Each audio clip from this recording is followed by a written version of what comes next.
pour présenter leen li nga xam moo ñu fi yëkkati mais am na ñaari orateur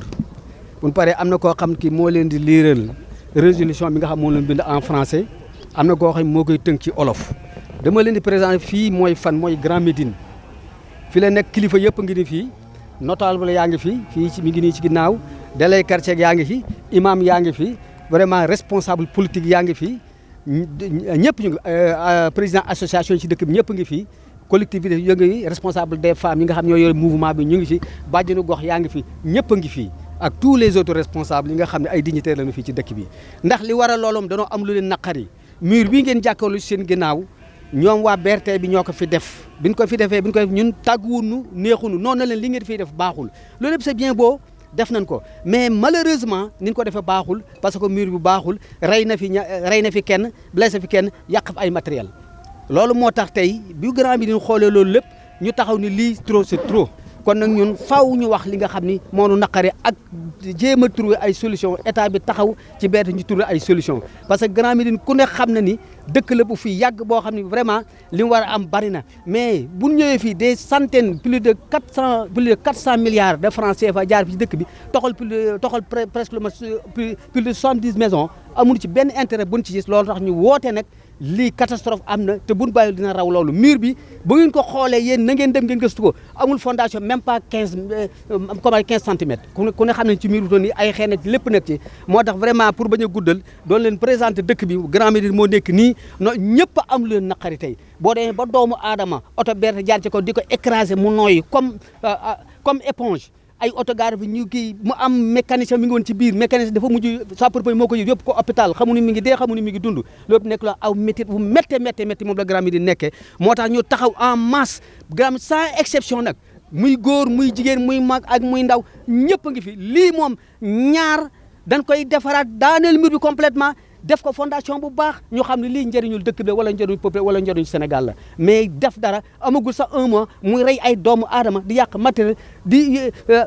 indi ay maladies catastrophiques yoo xam fi ci dëkk bi poussière bi ñuy naan kenn noyyeetul kenn deful loolu métti na trop kon nag avant may sori dama doon intervenir en tant que doyen mais jeunes yaa ngi fi ñoo leen lire discours bi tekkil leen ko wax leen ci naqari à partir de boo léegi nag lu Sénégal gis wala lu nguur ga gis waa Grand Médine xaaratunu dara ngeen baal ma wax. 1982 à nos jours la superficie de Grand Médine a drastiquement diminué du fait de multiples amputations sur son foncier. Ces instabilités découlent de la politique de création d'infrastructures durables des différents régimes du pays dans la ville de Dakar. Donc parmi ces infrastructures, nous pouvons vous lire la construction du stade Léopold Sédar Senghor qui est derrière nous, qui motive le déguerpissement de 100 maisons. La réalisation du stade Léopold Sédar Senghor, la réalisation de la route de désengorgement du stade Léopold Sédar Senghor de 1991. Lors des préparatifs de la CAN de 1992, cette route dénommée Talibou Bess avait la carte de 152 maisons qui ont été déguerpies. Donc si vous rappelez de ça, le golfe, la construction de l'échangeur qui est devant vous de l'émergence a mis Grand Médine dans une sorte d'île, sans ouvrage de franchissement tel que le passerelle pour permettre aux populations de se déplacer sans risque d'accident. Aujourd'hui encore, 83 maisons sont supprimées de Grand Médine avec la réalisation du projet de BRT. Piloté par le CETUD, faisant du quartier un lopin de terre. De ce fait, Grand Médine a pour le moment perdu plus d'espace que n'importe quel quartier du territoire national sans que les populations ne résignent à contester tout ce qui se passe. Ouais.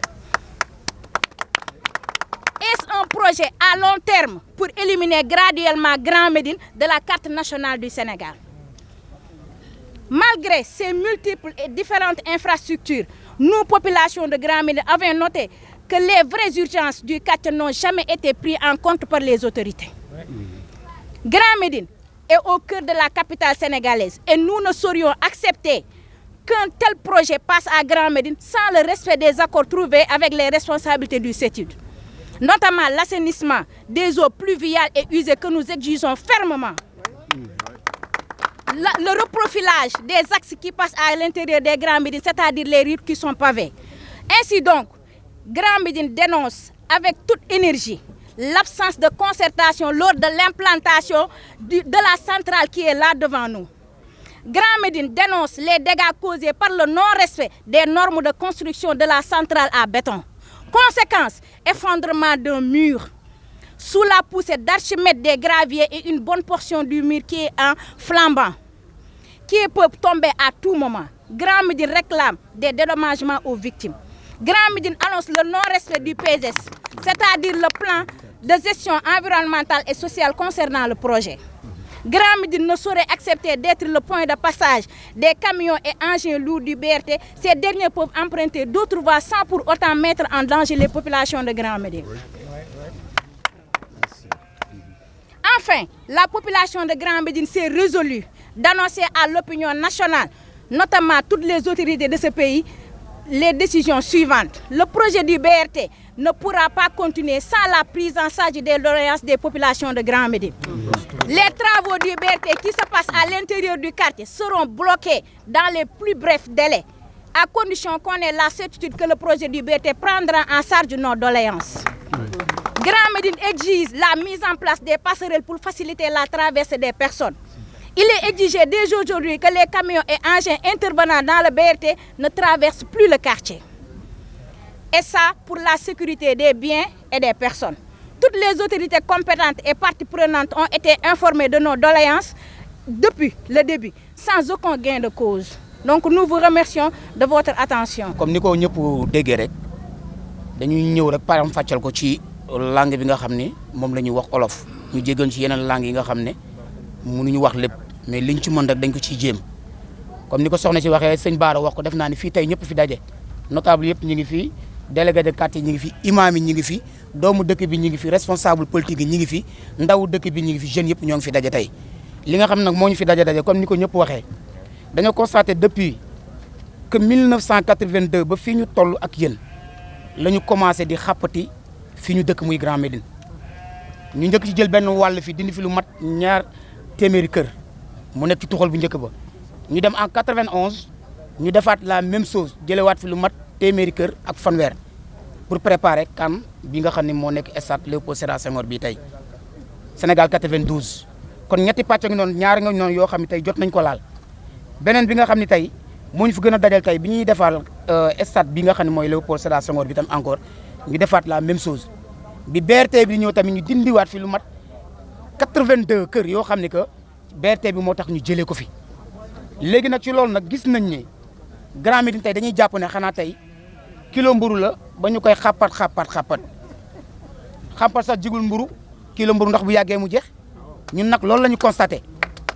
loolu nag il faut que mu jeex loolu tey moo ñu fi tax a daje nag lépp na ñu bëgg ko def ci discipline ak yar waxee ko fépp foo xam ne war na foofu lañ ko war a waxee construction pont échangeur bi nga xam ne tey moom la ñuy wax tey pont Sénégal 92 biñ ko fi defee tey ba pare defaluñu tey benn traversée tey boo xam ne tey mën na dimbali tey population Grand Médine tey ñu ciy jéggi pour mën a dugg Grand Yoff ak Patte d'Oie kon def naa yooyu yëpp tey ay constat la yoo xam ne wax dëgg fa yàlla tey ñun ñu ngi koy dund tey suñu jógee ci loolu tey bi BRT bi ñëwee comme ni ñu ko waxee tey 83 kër yi nga xam ne tey wàññi nañ ko fi tey dindi nañ ko fi tey kon loolu su booleeg ak li nga xam ne tamit moo commencé woon ba fii ñu toll tey léegi dañuy jàpp ne kon xanaa tey dañoo jóg tey pour éliminer Grand Médine fii mu toll tey moo tax ñu koy def pàcc par pàcc mais nag nañu xam ne tey ñun yeewu nañu doomu dëkk bi yeewu nañ te loolu duñu ko mës a bàyyi mu jàll difficulté yooyu nga xam ne yëpp vraiment tey ñu ngi koy dund ak BRT bi tey ak CETUD bi nga xam ne ñoom ñoo yor projet bi tey Grand Médine tey toll na foo xam ne tey mu ngi dénoncé tey manque de concertation bi nga xam ne tey ñàkk nañ ko waxtaan tey ak la population tey de Grand Médine bi nga xam ne dañuy taxawal tey centrale béton bi nga xam ne tey musiba naaru laa na fi nar a jël gis ngeen effondrement benn mur bi de côté wàcc na lii yéen a ko gisal seen bët ay été lañ ko kal sunu doom yi ñoo fiy fooye traversé nit di fi jaar sa wóorul ndax à tout moment mën na exploser te bu exploser dafay def déjà musiba benn côté bu jot a daanu yàq na fa ay oto blessé na fa ay nit donc ñi ngi leen di ñaan ñoom nañu dédommager ñooñu nga xam ne tey am nañu yàqu-yàqu ci dégâts bi nga xam ne tey centrale béton bi causé na ko kenn mënutul nooy fi tax ndax ak poussière bu bari tey mag ñaa ngi nii tey bu ñuy togg tey seen cin yëpp dañ koy muur ndox boo tegee tey mu yàqu poussière bi yaa ngi koy nooy ñëpp feebar nañ tey tuberculose beeg yëpp gën na yokk ndax centrale béton bi nii kon loolu ñu ngi koy dénoncé tey suñu jógee ci loolu tey def naa ni comme ni ko ñëpp waxee rek Grand Médine tey dootul nangu tey fii BRT bi toll tey ñuy def voie de contournement tey di jaar ci biir dëkk bi ak seen oto yi nga xam ne tey dafa jéggi dayoo ndax oto yi ay gros porteurs lañu te wóorul suñu doom yi ñoo fi nekk di foo di kaw balaa ñu koy bayal nag di bàyyi ba ëllëg muy indi musiba ñu fiy jaar wala ñu fiy gaañ benn xale wala ñu koy rey ñuy jóg di wax loolu la ñuy bañ moo tax tey ñu jóg taxaw inondation yi nga xam ne Grand Médine mu ngi koy dund eau pluviale bi eaux usées yi ak inondation yi Grand Médine musul inondé bis benn depuis nga ñu defaree tey Sénégal 92 bi ñu wax tali bu bees bi nga xam ne tey foofu la ndox bi di taa jëm côté Magadan famille jàll ba kàcc Ali Sow tali bi moo ko causé te boobu ba léegi chaque année ay problème lay indi Grand Médine musul inondé te ku fi ñëw commencé ñu bàyyi la ba mu yàgg bu ñu ñëwaatee ñu ne ka fa nekkoon commencé na mais demagul loolu la ñuy bañ mu dal ci BRT bi nañ ñu jëlal en charge yi nga xam ne moo nekk suñu problème ci biir dëkk bi eaux usées yi inondation yi ak eaux pluviales yi nga xam ne tey sonal nañ dëkk bi ak lii nga xam ne tey moo nekk échange central béton bi échangeur pont bi nga xam ne tey def nañ ko fi ñu defal ñu passager boo xam ne tey nit ñi danañ mën a jàll su fekkente ne loolu yëpp tey amul comme li ñu wax rek lépp dinañ ko def ci yar mais dinañ ko wax fépp foo xam ne foofu lañ ko war a waxee duñu saaga duñu def violence mais li nga xam ne loi suñu dëkk may nañu ko ak suñu droit loolu la ñuy def mooy li nga xam ne tey dajale dénoncer lépp loo xam ne war nañ ko dénoncer te jaarul yoon population Grand Médine nag ñoom li ma wax ne ñoo ko dénoncé si seen kaddu nag la ñuy waxee BRT bi nag fas yéene wuñu mu continuer liggéeyam tant que jëlul en charge li nga xam ne moo nekk problème mu Grand Médine ak lii ñuy jooy depuis boobu ba léegi assainissement eaux usées eaux pluviales centrale béton bi pont de l'émergence passage pour que Grand Médine loolu lañ nekk di réclamer seen camion yi jaar ci diggi dëkk bi duñ leen ko accepter nañu def beneen voie de contournement pour jaar feneen su loolu amul nag lépp loo xam ne population Grand Médine war na ko def ak la commune d'arrondissement de la Patte d'Oie ak doomu dëkk bi ñun pare nañ ci loolu def ko ci jàmm ak salaam lépp loo xam ne nag yoon may nañu ko après ñu jël kon defe naa ni en résumé daal ci bañ a guddal bañ a gàttal defe naa ne loolu lañ ñu dénkoon ñu war ko wax en tant que doomu dëkk bi ndax ñii ñoo ñu waxloo seen kaddu ñu wax ko ci présence comme notable yi madame la maire mi ngi nii responsable politique yi toute la population de Grand Médine ñu ngi fii jeunes yi paa yi ak maire yi ñu ngi jégalu ñëpp na ci wax ji bu fekkee am na leen loo xam ne lu ci dëng la